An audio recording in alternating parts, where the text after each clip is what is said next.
Hey everybody, welcome to the MMA Heat podcast. I'm Karyn Bryant. What's up, everyone? Alan Jouban here. So it's Memorial Day weekend, so we weren't able to get together.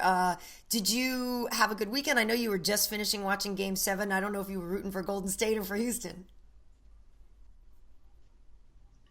I wasn't. I know I live in California, but I'm a LeBron James guy. I wanted to see a new matchup. I'm so tired of seeing, yes, they Whatever. did away with the Celtics, Karyn.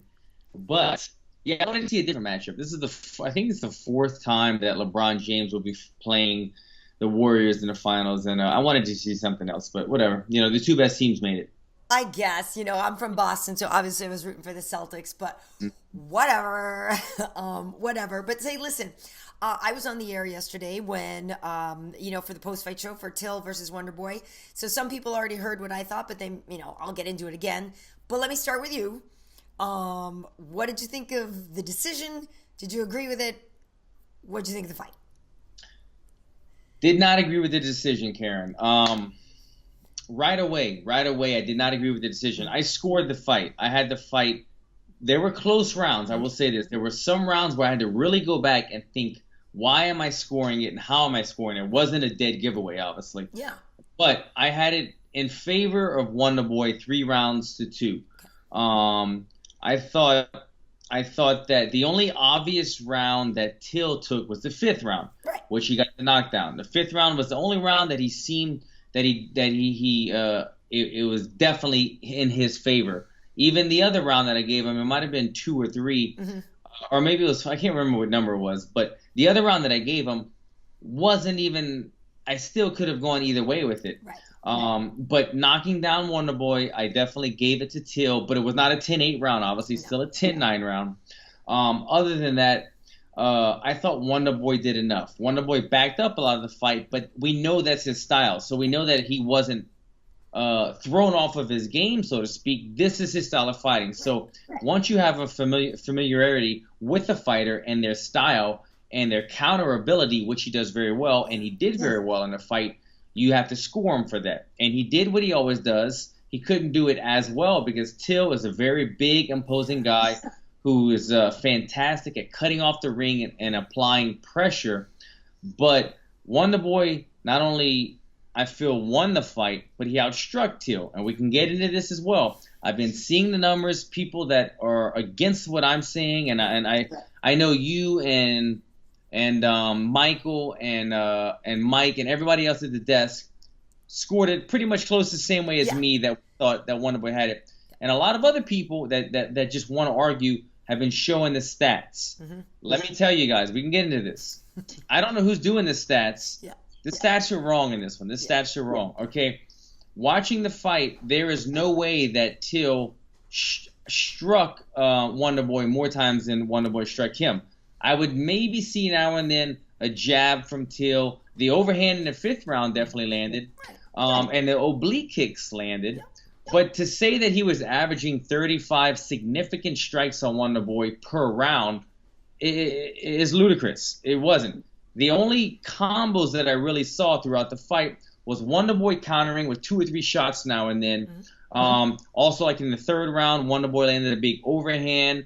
He had a lot of counter strikes. Wonderboy definitely outworked him in terms of the countering and the strikes. The stats, you can't judge the fight by that. But all in all, I didn't think this fight was a robbery because it was never one round while I was, aside from the fifth round, going into 1 through 4, I never thought, oh, Wonderboy smoked him or that was 100% Wonderboy. Every round I had to tell myself, okay, it was close. Till applied pressure, Wonderboy backed up, but Till only landed 1 or 2 shots and some light leg kicks. Wonderboy landed much more strikes to the face. You've got to go with damage. Even though neither guy was severely damaged, the strikes landing is what favored me for Wonderboy. So that's why I gave him the majority of the fight. So I had to do that for every round just to make sure I was scoring it correctly. And in doing that, I didn't think it was a highway robbery, but Wonderboy definitely should have gotten the nod. Yeah, so when we were sitting on the set, as it was going into the fifth, literally, I tweeted out, I was like, we have Wonderboy winning here on the set consensus. and potentially by a lot, right? Meaning it could have been 4-0 in our eyes collectively. That's kind of how we were seeing it, right? Because exactly what you were saying to me, Steven was the matador, right?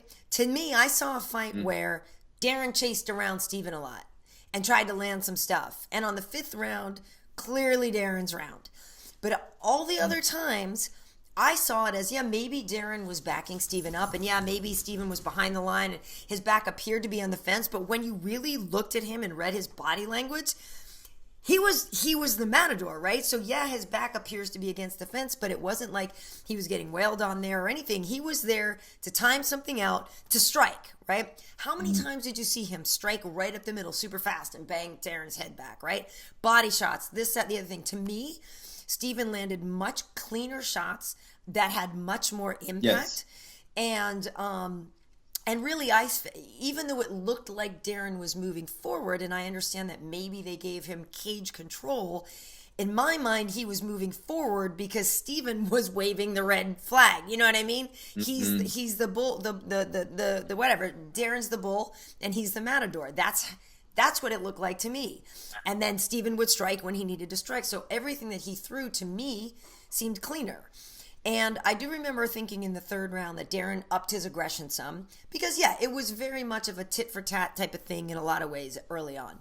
3rd round, I thought Darren definitely upped his aggression level.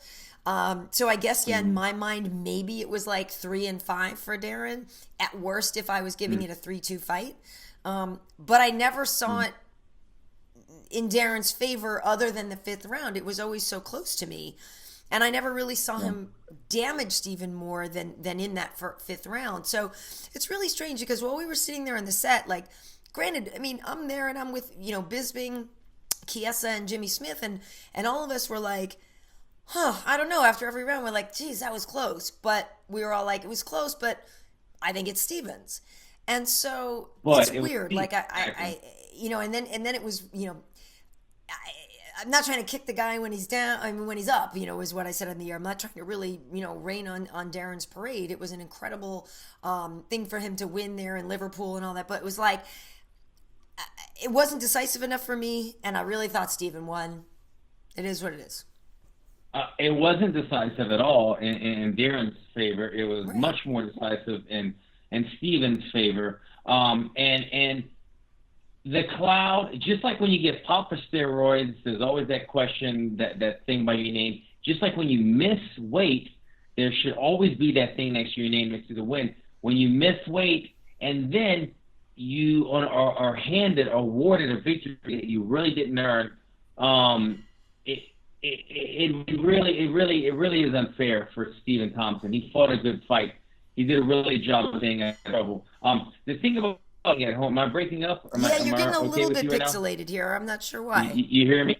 Yeah, I can hear you fine, but your picture's a little pixelated. There you go. Okay. The thing about fighting at home for Darren Till, a lot of times general fans will say, oh, yeah, like if you're going to get a victory in another guy's home country, the judges are crooked, and that's just the easy kind of general knowledge.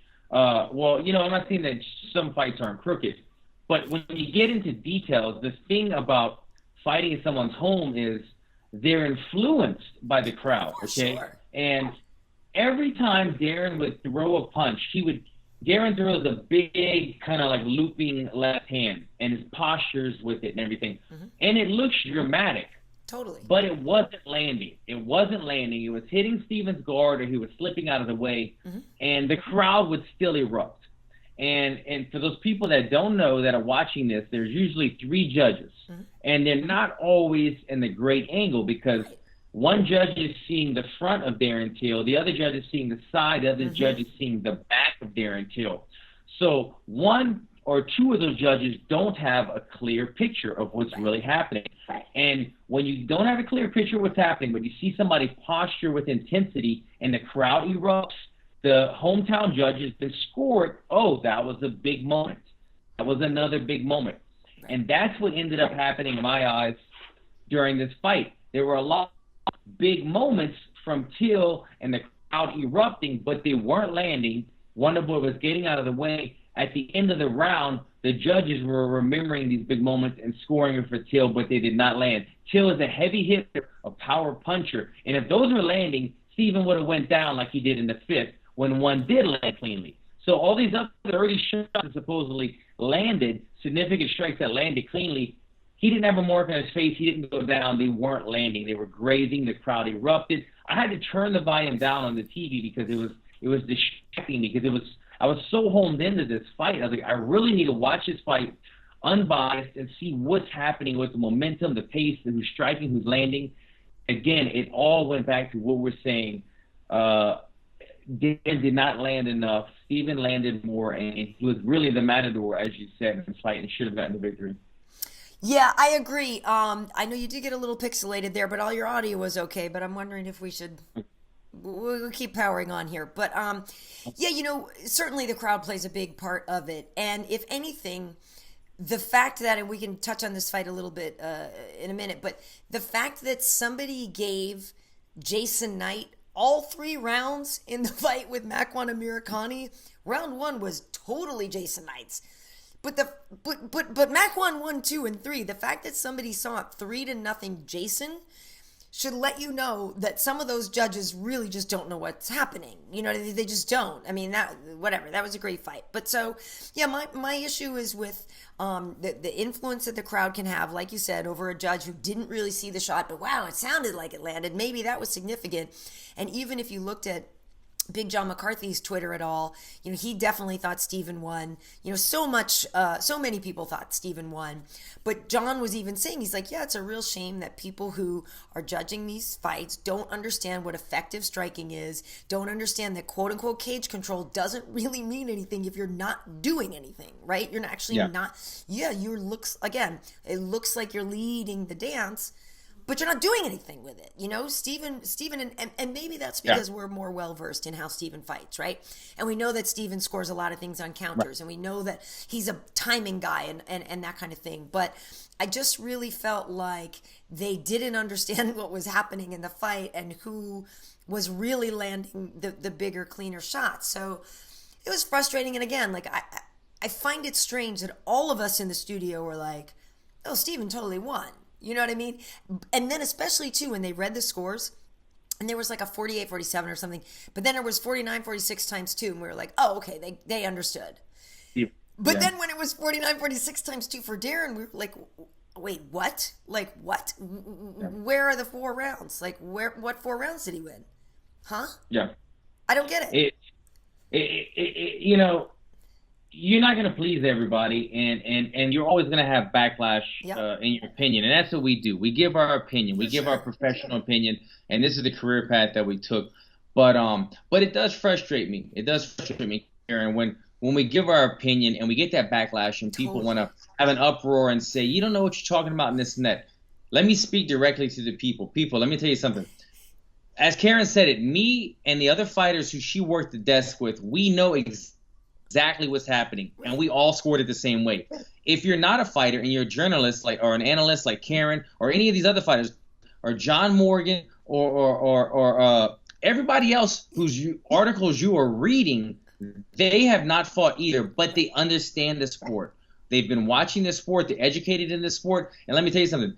People like Karyn or these other journalists are around fighters like us who know what we're talking about every day. So they have acquired our sense of knowledge as well, and they know exactly what to look for. So trust our opinions. Trust Karyn's opinion. We might miss now and then. We might see something one way, or we could be biased or favored.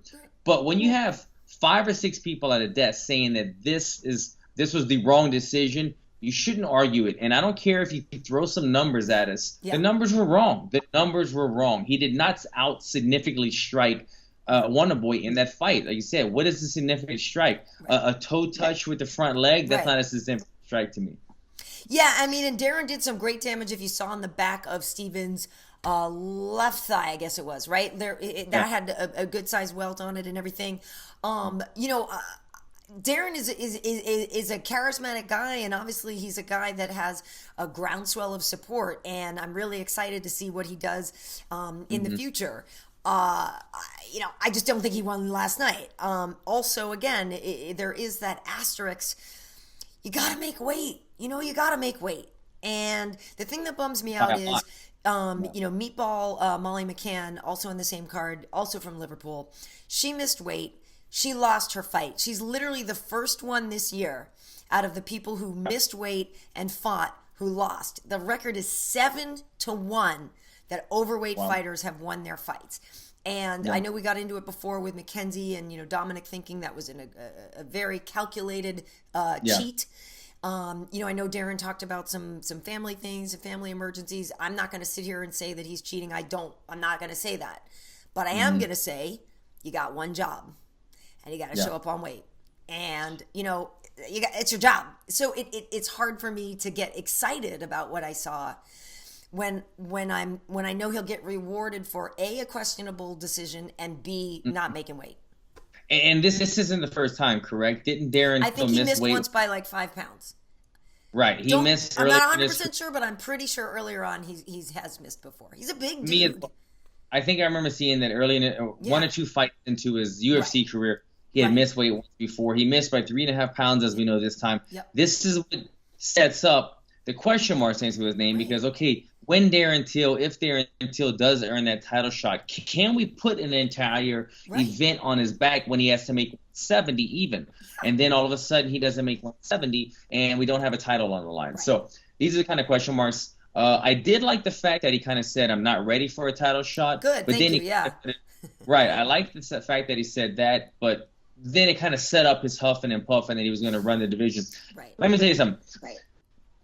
I know you're not either, but we said on the show before, we're both pretty much Darren Till fans. Even though he's in my division, he's a great fighter. He could talk. He sells tickets. Let me say what I saw that he did right in this fight. Darren Till is a big guy with long arms, and he knows how to control the cage. Yeah. Stephen Wonderboy Thompson is known probably in not only in our division, but the entire UFC as one of the best footwork specialists. Mm-hmm. He knows how to get out of there. When he feels like he's cornered, he'll go left, right. He'll get out of there. It's very hard to corner Stephen Thompson. Darren Till did a very good job a lot of times of cornering him. Stephen Thompson was able to keep his pace and stay off of the fence for 4 rounds, but it was exhausting him. Mm-hmm. That is why the 5th round, Darren Till was able to land that big overhand because Stephen got tired. And if you notice, the only round that Stephen Thompson had his back flush against the fence was the 5th and final round. Darren Till finally put him there when Stephen Thompson finally went from this long range to kind of covering up back against the fence. Darren Till was then able to unload and land. So what I'm saying is, what I'm taking from this fight is Darren Till applies a lot of visible and invisible pressure that makes you need to curl up because he's got long arms. It's a big body. He almost invites the takedown because he wants to land a counter punch, and it makes people need to curl up. And he was able to get Stephen Thompson by the 5th round to curl up and land. So it tells you that he's going to do that to a lot more people. Mm-hmm. That was the one flaw that I saw with Stephen Thompson in the fight was he couldn't stick with the footwork for the 5th round. But he's going to do that to a lot more guys. He's going to put a lot of pressure on him, invisible pressure and then obvious pressure with his posturing and his wide hands. He kind of does that Diaz thing where, it's kind of a Conor McGregor style. Right. Very wide, low hands. But it's intimidating because the shots are coming from an untraditional angle and it's posturing on you and it makes you need to ball up. But he did that very, very well in the fight, and I could see him having more success in the future doing that. Yeah, and it's funny because I remember at one point in the fight, and maybe it was in the 5th or whatever, but it was coming along, or might have been in the 3rd when Darren was really starting to heat up, and I was like, okay, I get that gorilla nickname and everything, he's a big head, he's a big dude, and you could, feel that gorilla pressure of this big, huge dude coming on and bearing down on you. But again, I just felt like Stephen evaded so much of that and then would come in here and sneak a strike and get out of the way, or there's a couple times when they sort of clinched up in the middle, but it always seemed to me that Stephen was getting the better shots off. That said, I am really curious to see who they give Darren next, right? Like, so what happens if he fights somebody like Kamaru or like Colby? Let's say, even if Colby, I know is fighting for the interim, but let's say that wasn't a title fight, right? And let's just say it was Darren versus Colby or something. I do wonder what it's going to be like if he's facing somebody who can really threaten him with a lot of wrestling, like to try to exhaust him there. I'm trying to think in the past of who Darren has faced, and I feel like he hasn't really faced a pure straight wrestler, right? I mean, maybe he hasn't. I'm just not thinking of it, but I'd be really curious to see what his other game is, because that whole fight was on the feet. You know what I mean, for the whole time. And I'm glad he says he's not ready for a title shot. That shows some real maturity there, which I love. But I really want to see the rest of his game. I want to see what happens. Yeah. I don't think he's fought a pure wrestler yet. I think for him to have trouble against a pure wrestler, it would need to be a well-rounded wrestler. What I mean by that is a guy like Colby Covington applies a lot of pressure and is a good wrestler, but I feel like Colby Covington would be a very bad matchup. I mean, I think Darren would beat him. I think so too. That's what I'm trying to say. I think for Colby, it's a bad matchup against Darren, because a guy like Colby Covington would take Darren down, but Darren is such a big-bodied guy. I feel like he would eventually get to the feet. Yeah. And once you got to your feet, after a wrestler exhausts himself with the takedown, they're looking to kind of recover and stay on top. If you're able to get back up to your feet and then apply that same pressure that he applied to Wonderboy, Colby Covington is not a guy that's going to be able to stick and move and stay off the cage. Right. When you see a big Darren Till coming at you, after you take him down and he pops back up, Colby Covington's the guy that's he's gonna get small and allow Darren to get those big shots off. So it would need to be a guy who's very good at wrestling and very good at throwing power shots in range, like the champion that we have. I was just gonna say, like a guy named Tyron. Like a guy like Tyron, who knows how to keep range. He can threaten you with the wrestling. He'll stay off the cage. He has the threat of the power. But a guy that's really just one-dimensional in terms of wrestling, like Colby Covington. Colby Covington can strike, and he has great cardio, but he's not a guy that's a significant threat on the feet with a knockout power or any slick striking, but he's got good conditioning with striking combined with the dominant wrestling, and that's where he's gotten by. But I don't think that's going to work against Darren, so just having the wrestling and conditioning. Yeah. Well, again, I'm excited to see what he becomes. I think Darren is a certain future star. I just don't think this one was his. And it's tough for Wonderboy, because he was in the number one spot, and obviously as long as Tyron is champion, it was going to be very difficult for Steven to get a third shot anyway.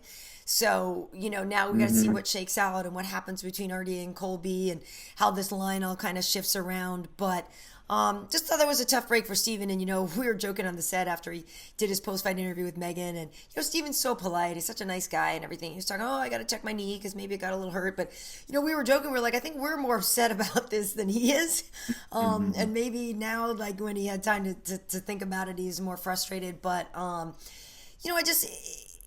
guess it would be different, too, if that fight took place in Vegas or something, right? And it got that score. It's just really hard to not feel like there was a little hometown edge. And that's unfortunate, actually, for Darren, too, because people will always bring it up. I mean, I'm bringing it up, so it's always going to be a thing. Yeah. It's like if that fight had happened and those scores had happened in Vegas, Jersey, anywhere else, it wouldn't feel the same.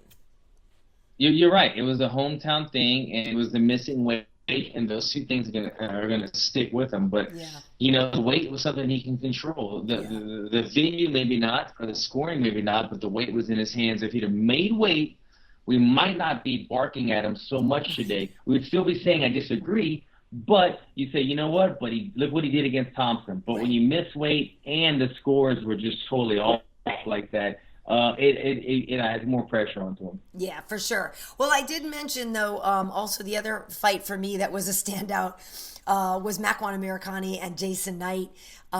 Jason dropped Makwan twice in the first round. They were going back and forth. At one point, Makwan's like sticking his tongue out. They were talking total crap to each other. Like, the first round was bananas. Clearly, obviously, it's Jason's round when you drop Makwan twice. But then in the second and third round, it was still a lot of action.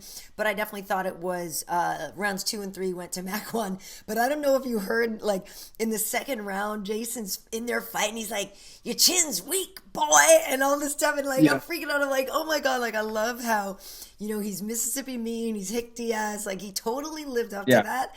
And even though that's now actually a 3-fight skid for him, like, you can't get rid of Jason Knight, right? Like, he's a dude that you got to keep on the roster, right? Because he's totally entertaining. So fun to watch. And also for Makwan, I had done a pre-fight interview with him. I had never spoken to him before, so I was just, curious. I know he's had a lot of buzz on him, and hasn't really fought as frequently because he, had some injuries, but he also was like, look, I need to work on my hands. I need to, increase my game and get better at some things. But I was happy that he was back because it's been a while since we've seen him, and he trains with John Kavanagh out of SBG. He's a likable guy, and he has, he has some charisma, right? Because just the way they were staring at each other at the at the weigh-ins and all that. I like both of those guys. I like them both a lot for the 45 division. And, good win for Makwan because the last time he was here, he lost to Arnold Allen, who pulled off that crazy win on Sunday. But yeah, I just, I can't imagine them getting rid of Jason. But if we need to start a petition, let's do it because we need Hick Diaz. We need Mississippi Mean.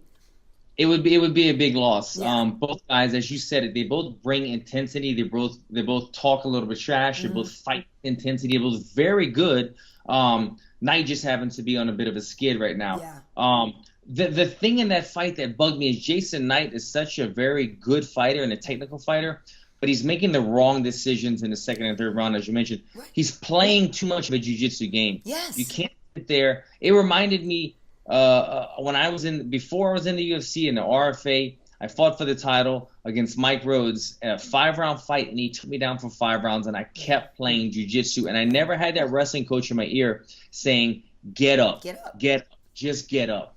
And that's what he needed to do. Anytime he was in a 50-50 position, he would just accept the takedown and then try to throw up some rubber guard, try to throw up some triangles. He's got very good jiu-jitsu. Makwan was very slick at escaping it.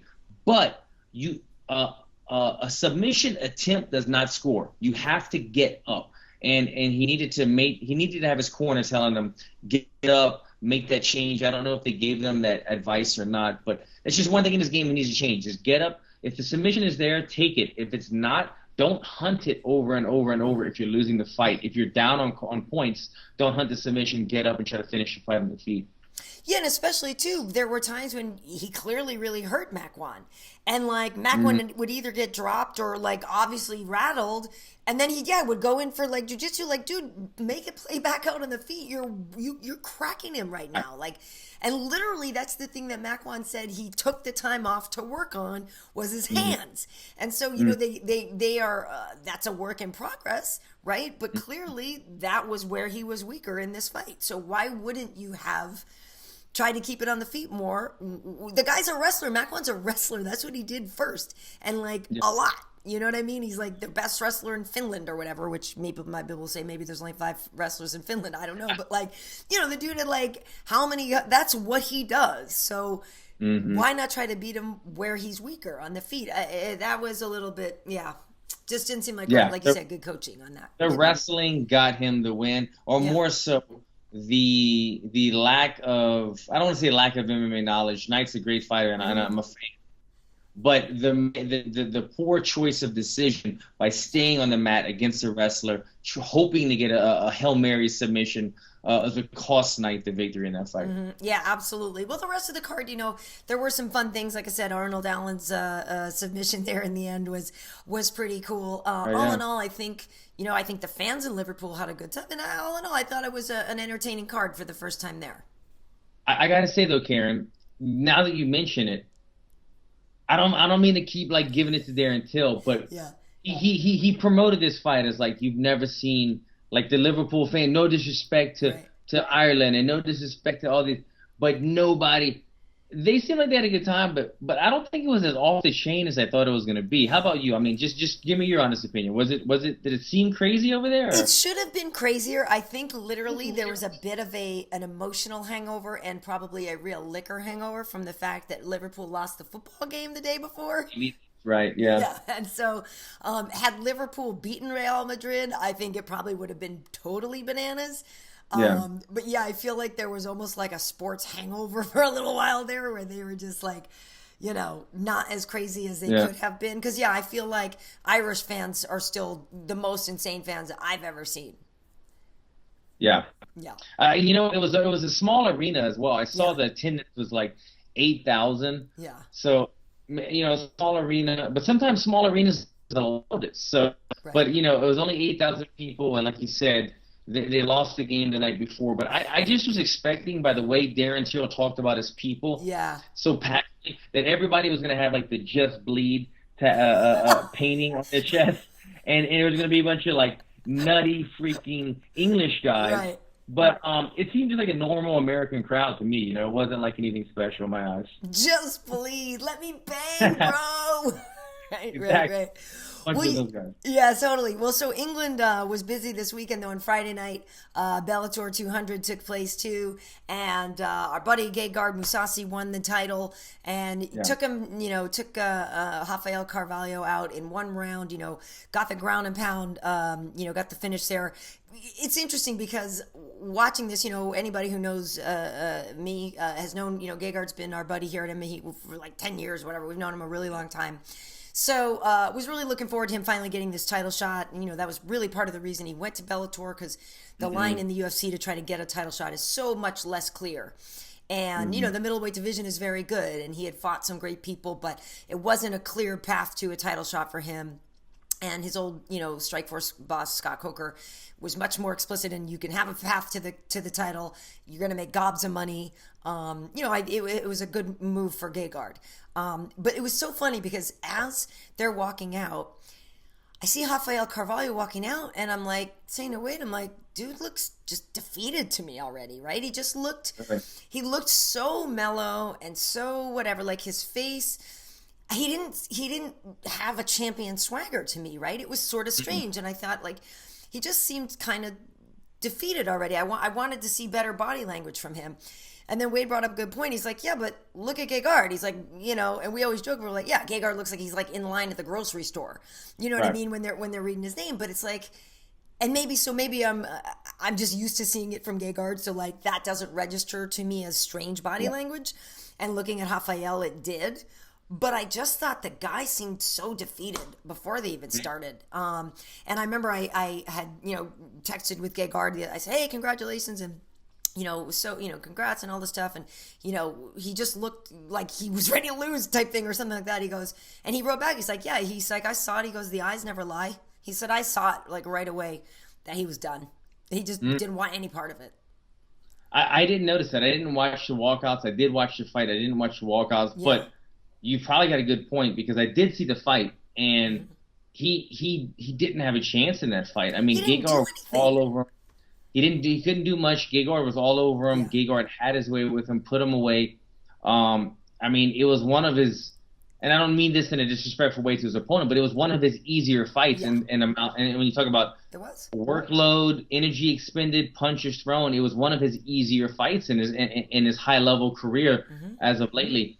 And so you're probably right. There might have been something in his head that just wasn't clicking, in his opponent's head that wasn't clicking. That, one of the interesting things that came after the fight was you saw the call out from Rory McDonald asking for that fight, and he was saying, I know you guys wanted me to work in the welterweight division a little bit longer, but it's interesting that after seeing that performance, that sparked Rory McDonald to want to fight Gegard. So it just shows you that Rory McDonald is a gamer all the time.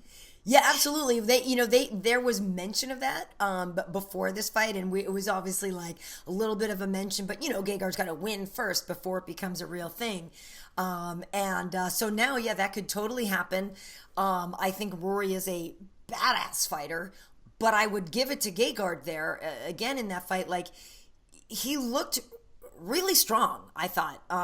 Just like, and it's funny because we talked to him before the fight, and a lot of time, Alan, you've probably said it yourself, and maybe you meant it and maybe you didn't, where you're like, this is the best camp, I feel amazing, my body feels incredible, and Gegard was saying that, and I mean, I have no reason to not believe him or whatever, but when I saw him in the fight, like, he did look stronger than before, and maybe that's only because Rafael was not resisting as much or something, I don't know, but it just seemed to me that, like, Gegard was just muscling him around and like doing whatever he wanted.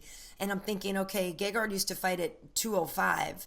Rory is not small, but I think Rory would get muscled around some. I agree. I think they're very similar fighters. They're both very boxing, grappling oriented. Yeah. Neither of them throw a tremendous amount of kicks. Right. And either one of them are like dominant wrestlers, but they both have very good takedowns that lead to their their jiu-jitsu or dominant top game on the ground. Yeah. And so when you compare the two guys on paper or stylistically, very similar, but as you said, Gegard would be the bigger man in that fight, and I feel like that would give him the advantage if they did battle. If it happens, though, I feel like this would be one of the more technical fights that we'd watch. Yeah. Two high-level boxing guys, very good with distance. Two guys that have very good jabs. I was just going to say. Good jabs, good takedowns, good jiu-jitsu. Like, this would be a super mellow guy technical fight, but I would love to see it. Totally. Like, just the press conference with, like, Rory and his American Psycho vibe, which I think Rory's such a good dude, you know what I mean? But, yeah, he's so mellow, and then we know how Gegard is. Yeah. I agree. I think the jab, I was joking with him, but I was like, well, wouldn't you just kind of just try to punch Rory in the nose all day long, because we know that he's vulnerable there? But yeah, we know how good Gegard's jab is, so I think that would pose a real problem for Rory. Yeah, no, I agree. Yep. But also, go ahead. No, I was going to say, I'm curious what you thought of the Michael Venom Page fight, the MVP fight, because he's an interesting guy and he is fun to watch, and there's so much about him. He's in there with the swagger and very Anderson Silva-esque. But I was like, Rickles to me just seemed to just sort of quit in the middle of that. Like, got kicked in the head, I'm bleeding a little, and I felt like he just was sort of like, we're good, I'm good. Like, I thought that was a very strange thing, just stop fighting. Yes, I agree. I will defend him a little bit. I don't know what happened. I didn't see the injury report or the press conference after. I agree. I feel like he knew halfway into that fight that he was outmatched and it was not going to go his way. But B, I feel like there was an injury there. Something happened where I think his eye was lacerated over the eyelid. No, it was. It was bloody over, bloody, or he might have felt some type of bone move. Something in there told him, all right, now I feel like that danger. He felt something inside of him, said, I'm hurt. I don't want any part of this. Let me live to fight another day. So I wasn't mad at him in that part, because I figured he knew something that we didn't know. Something scared him. Something scared him. And I don't mean in terms of like I'm scared to fight, but something scared him. Right. I didn't want to get a long-term energy as Bisping or something like that. But you could see it was very evident. I mean, this was a flawless performance by MVP. He was landing everything. Rickles was supposed to be the guy that was going to get in his face, was going to take it to him. Right. And it was just the opposite. MVP had his way with him. Rickles is in no way a easy matchup. Yeah. He's actually I think he has the most wins in Bellator history. So he's one of those gamer, but he's kind of in my eyes like a Clay Guida, a Carpenter Clay Carpenter Guida. He's a gamer. He shows up. He'll fight anyone. He can beat most guys because he's good everywhere, but he's not phenomenal in any one specific area. Yeah. MVP is phenomenal at striking. He's very good, very athletic, very fast. He needs to be fighting high level guys like that. The matchup that I want to see, they babied him long enough, I think. And I say babied, but they haven't given him, the cream of the crop since he's been in the division. I think now, I mean, he's got a resume of highlight reels. They need to start giving him some of the cream of the crop. Yeah. Even if it's not a wrestler like a Rory McDonald, I think they need to give him like a H.E.A.T and Jaquani, another high-level, tall striker. That would be a fascinating matchup of my eyes. A Muay Thai stylist against a karate or taekwondo stylist, whatever MVP is. Two tall, fast guys, athletic guys. I'd love to see that matchup. Or just anybody like that. What's his name? The British hard hitter guy that just Paul Daly? Kenny Johnson. Paul Daly, thank you. A Paul Daly type matchup. Somebody that has a little bit more threat ability than some of the guys he's been fighting. I think he's past that mid-tier. He needs to be fighting the top-tier guys now, so he can really display how good he is. Yeah, I agree. And the thing about him is when you do watch him fight, there's a lot of charisma. There's a lot going on in the cage. Like, you want to see more, but I agree. I would prefer to watch MVP tested against somebody a little bit better. Also on the card, though, Phil Davis got a win over Linton Vassell. That was good for him. That was a nice little knockout there. Big head kick for Phil Davis, man. Yeah, he's been doing good things, man. Yeah. Phil Davis has been in there, and he's done well since his career outside of the UFC. Absolutely. Well, the last thing I want to touch on, and you just brought his name up, is good old Michael Bisping, who has officially announced his retirement today. This is something that I knew was coming. We talk about it at work, obviously, a lot. And especially it's interesting when so many people call Michael out recently. And, it's like, the poor guy can't just sit at home and enjoy a night of fights. Like, somebody's always calling him out. It's Brad Tavares lately, Lyoto Machida lately. But we kind of knew they're really, for a number of reasons, which are obviously Michael's to explain, that it was more likely that he was going to be stopping soon. So, it's tough because I'm glad, and I was saying this on Twitter, like, it's that whole bittersweet thing, right? Because I'm so glad I don't have to freak out and panic and like lose my mind watching Michael fight somebody because, when you care about somebody, people know, don't sit near me at Fallon's fighting. Like, there's certain people, any of my UFC on Fox guys, like, I bug out when they're fighting. I get very nervous. Obviously, I have a great deal invested in them. Don't ever want to see him get hurt, and especially in Michael's case, knowing, with that eye injury, that he's very susceptible, and it's frightening. It's like legitimately scary to think of the damage that can happen to him. But yet, bless his heart, he's too tough for his own good. He'll just go in there and do it anyway. And he's such a fighter, like such a great heart, and such a wonderful guy to his family and everything too. He really is a great guy. So I was sad I'm glad I don't have to panic. You know what I mean? Watching him. But at the same time, you're like, crap, we don't get any more Bisping fights. Like, his fights are fun. They're entertaining. His press conferences are like the best ever. So that is sad. Like, I don't like it being the end of an era. I remember rooting for him when he was a contestant on Tough. You know what I mean? Like, this dude gets it. He's here for the right reason. Like, I followed Michael's career for so long. So, I said, like, hey, Mike, see you on set and see you in the Hall of Fame. Because he really has done some just fantastic things, and I'm glad he's going out on his terms. But it's that whole bittersweet thing.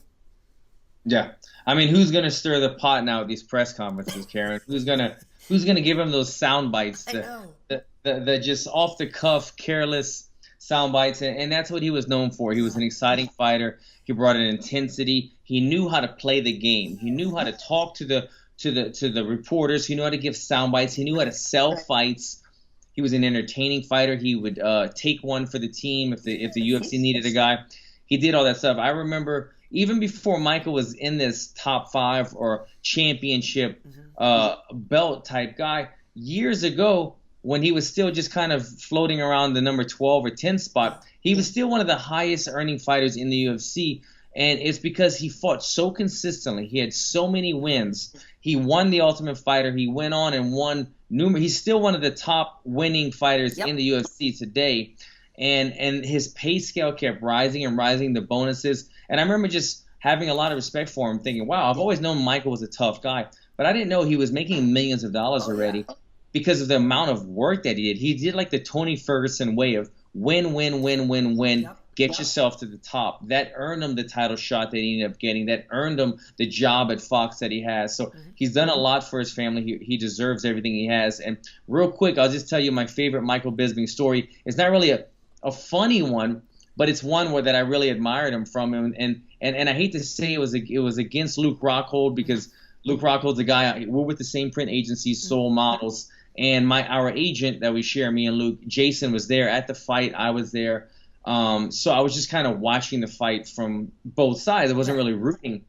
But obviously, we all know what happened that night. It was the first one or the second one? The second one, okay. Sorry. The second one in L.A. when Michael Bisping was able to knock out Luke Rockhold. Yeah. But I remember watching him walk out, and his family was sitting there front row. And he gave his wife and his son a kiss, and he went in the ring, and he became the champion of the world. And he got the belt. His family came in there, and he gave him a hug. And I'm sitting there with my wife, and I was telling her, this is amazing. Yeah. He just showed his son that anything is possible. You took a fight last minute against a guy who dominated him before, and he came in here and did the impossible and won, and he showed his kid. His kid will forever remember that his dad did the impossible. And it was such an impactful moment for me, because that's the kind of moments that I cherish, making those memories for my son and being that superhero for my family. I told Michael that one time, man, and it was kind of a heartfelt moment for him that he knew that I recognized that moment. But just for him to do that for his family, he deserves everything that he has today, and I'm happy that he could, like you said, not only you, but he could now watch fights and not have to worry about being called out anymore, Karyn. So I think it's less anxiety, because I get so much anxiety watching fights because I'm thinking, oh shit, I have to fight this guy or this or that. So enjoy the fights now, Michael Bisping. You've earned it. Absolutely, yeah. I remember, being there at 199, and again, media or whatever, we're supposed to be impartial or whatever. Dominic had just won a fight against Uriah earlier in the night or whatever, and when that happened, and I saw Rebecca and Callum and the family, and they're like, it was emotional. It was, because that was the whole thing, is seeing somebody, like you said, achieving the impossible, or the dream coming into reality is such an incredible thing. And and it couldn't have happened against a guy that was the right rival for him. Like, you know what I mean? It was the dream scenario for him to win the title against Luke, who had already beaten him. So it's great. And it's funny because a lot of people, they know we work together, and we have such a fun, adversarial, it's like brother, sister. Do you know what I mean? Like, he's my favorite guy to spar with on the set, because it's like, you never know what he's going to say. He's going to say something ridiculous, but we always have a good time. He knows, he knows how to have a laugh. Like, if there's one thing I feel like is almost even the most likable thing about Michael, is that he knows how to have a good time. Like, the guy knows how to be engaging. He's got a lot of charisma. Just a lot of fun to be around. So it'll be interesting, because we got to do Tough Talk on Wednesday, and it'll be like, I'm gonna probably be actually a little bit like, I don't know, but it's cool. Like, in a way, it's nice that he's liberated. He's liberated from the burden of having to worry about that stuff. So it's cool. I agree. Yeah. So how's training going for you, though? Obviously, you got a fight with Hot Chocolate Danny Roberts coming up. How's your training going? Training's going great, to be honest. I still haven't. I feel like the fight still hasn't been announced officially. But it's like everybody knows it, I thought. Right, everybody kind of knows, but I don't think the UFC's announced it. I don't think some of the other news sources have announced it. So I signed my contract. I still haven't really heard word that they've signed theirs, but I assume it's made. I just, like I said, I normally kind of get a confirmation. I never got that. But with that said, training's going phenomenal. I still have 8 weeks into the camp, and I went in today. Today's Memorial Day. Kenny Johnson put me in the red zone, made me fall my way out. So I'm very ahead of the game for this early in my camp. I'm very, very ahead of the game. So I'm excited to, show some of my best work in Germany. Awesome. Well, cool. So this week, like I said, we have UFC tonight and Tough Talk. There is UFC Utica on Friday. I got this fight off, but I do want to let people know that I have a really fun interview with one of Alan's former opponents, Bilal Muhammad. Remember the name. The dude he's a really, really cool guy. And in the interview, Alan actually is funny, because I was joking with him about that first, when we first knew who he was, and in the fight with you. And, we're laughing about how, I was telling him, dude, I was literally screaming for Alan to just run away from you, because I knew he had won earlier in the rounds, but you wouldn't die, right? And I'm teasing him about his chin, what the hell is under there? And he's a really good dude. He has a good sense of humor. Talks a lot about, he has a short notice replacement and stuff, but has a lot of opinions on Colby and the whole mouthing off to get your way up, and talks about Tyron and your division and the whole bit of how long he thinks Tyron could be at the top, and just an interesting guy, just a funny, cool dude, that I really think people should check this interview out. I think if you don't know anything about him, you'd be pleasantly surprised. Like I said, I had never interviewed him before, and now he's definitely on the must talk to list. A really cool guy. So hopefully people can check that out. Looking forward to watching him fight. I'm bummed. He was supposed to have I'm blanking now, but he got a late notice replacement. So, he's got a newcomer now, but I'm excited to watch him do his work. And honestly, I think that the Marlon Moraes, Jimmy Rivera fight is going to be very good. I'm not sure to take in that one, but it's going to be a good fight. I think Bilal was actually fighting Nico. That's right. He was fighting Nico. That's right, because we were talking about you had fought Nico. Right, that's right.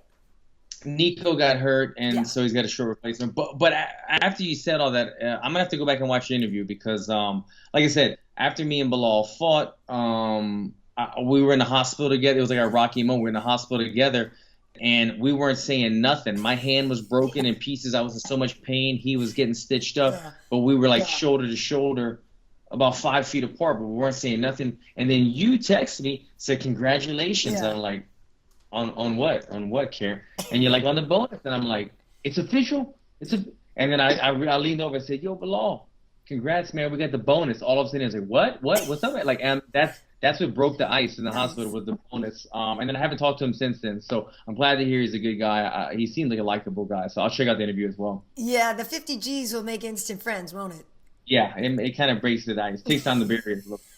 Yeah, no, you should check it out because your name obviously comes up a lot in the interview, and yeah, he's a good dude. He's a good dude. So hopefully people can check that out. Awesome. Okay, so on Instagram, I'm KB Heat. On Twitter and everywhere else, Karyn Bryant. If you're watching this on YouTube, please hit the subscribe button. Usually, Alan and I are here in person, and so you don't have to worry about pixelation. But with it being a holiday and all this good stuff, we were on Skype this week. But hopefully, you guys can give me a follow. Yep, do that, guys. Alan Jouban across all social media, also YouTube.com/Alan Jouban. And I hope you enjoyed the show. I feel like me and Karyn Bryant could have gone over this Darren Till Wonderboy fight forever. It's one of those fights that it's fun to debate, but then the people that really want to come and argue with you online, you just don't have enough time to text them all day. So we have to do these type of podcasts where we talk about one fight for the majority of it, just to let you know how our professional opinions, how we really feel, and this is it. So I hope you guys have a better understanding of how we saw it through the eyes of the professionals, and I hope you agree with us. Well said, Alan. All right, hug the family for me, and I'll see you next week. Same to you guys. Take care.